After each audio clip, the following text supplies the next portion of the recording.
বর্তমান দিনে দেশি ফলের চেয়ে বিদেশি ফল চাষে বেশি গুরুত্ব দিয়েছেন বাংলার কৃষকরা। দেশি ফল চাষে তেমন লাভ না হওয়ায় বিদেশি ফল চাষ করছেন বিঘার পর বিঘা জমিতে। তালিকায় রয়েছে আম, লেবু, ড্রাগন সহ আরও অন্যান্য ফল।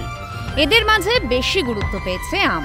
বিশ্বের 5টি দেশের প্রায় 140 রকমের আম চাষ করে নজির গড়লেন হাবড়ার বদর এলাকার এক কৃষক।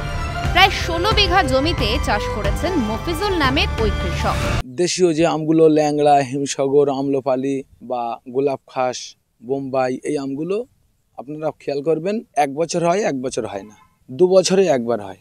আর এই বিদেশি আম খেতেও ভালো এবং বছরে 2-3 বার হচ্ছে। তার জন্য আমি বিদেশি আমের চারা কালেকশন করে দেশের মাটিতে বসিয়ে আমার ভালো ফল হয়েছে। মূলত যে সময়টাতে দেশি ফলের সরবরাহ কম থাকে সেই সময়টাতে যাতে পুষ্টির চাহিদা মেটানো সম্ভব হয় সেজন্য বিদেশি ফল চাষের উপর গুরুত্ব দেওয়া হয়েছে। থাইল্যান্ড, চীন, আমেরিকা সহ বিভিন্ন দেশের আম, ড্রাগন ও লেবু দেশের মাটিতে চাষ করে তিনি নিজেও খুব খুশি হয়েছেন। ইসরায়েলের আম আছে, আমেরিকার আম আছে, জাপানের আম আছে, ব্রিটেনের আম আছে, থাইল্যান্ডের আম আছে এবং চীনের আম আছে। আমাদের দেশে যে আমের চাষগুলো হতো সেগুলো 2 বছরে একবার হয়।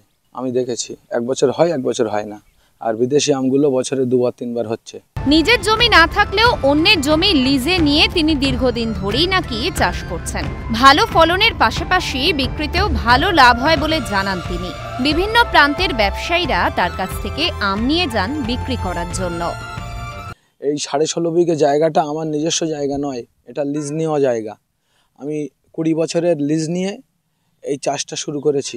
এখন হাবড়ার এই কৃষকের দাবি, বিদেশি ফলের চাষের ক্ষেত্রে তিনি যদি সরকারি সাহায্য পান তাহলে আগামী দিনে অনেক উন্নতি হবে বিদেশি ফল চাষে।